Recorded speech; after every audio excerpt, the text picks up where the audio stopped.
Ukraine's President Petro Poroshenko visited Britain Wednesday and implored the West to back his efforts to tackle corruption.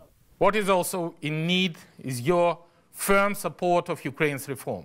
Weeks after the 2014 uprising, Britain hosted a conference on recovering money embezzled from the Ukrainian state, announcing during the meeting that the government's Serious Fraud Office had frozen the attempted transfer of $30 million from a bank in London to Cyprus.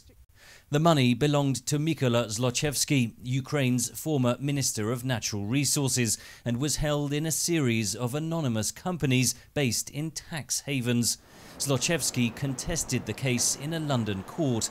The judge ruled evidence from Ukrainian prosecutors failed to prove the money was stolen and ordered the millions to be handed back. Anti-corruption journalist Oliver Bullough followed the trail. The Ukrainian prosecutors essentially undermined the Serious Fraud Office's case, made it impossible.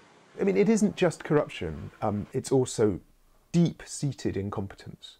Mykola Zlochevsky, who owns this mansion north of Kiev, has consistently denied any wrongdoing. He was cleared of corruption charges in Ukraine and settled on a case of tax evasion. The Serious Fraud Office, in order to confiscate this money, would have required cooperation, not just from Ukraine, but also from Cyprus, from Latvia, would have required cooperation with the British Virgin Islands.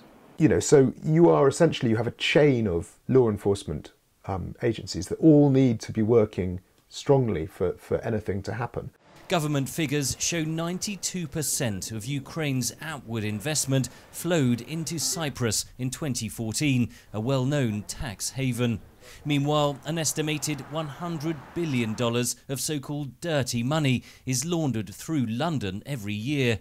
Many tax havens are British overseas territories. New so-called beneficial ownership laws aim to prevent criminals from hiding their wealth. Critics doubt they'll be enforced. This would be an excellent thing if one felt and knew that the authorities had the resources to, do the digging. It's a task way beyond our authorities' grasp. In Ukraine, efforts at reform appear to have stalled. Kiev campaign group, the Anti-Corruption Action Centre, claims that in the first 9 months of 2016, the government managed to recover just $6,000 of stolen assets, a tiny fraction of its $320 million target. Henry Ridgwell for VOA News, London.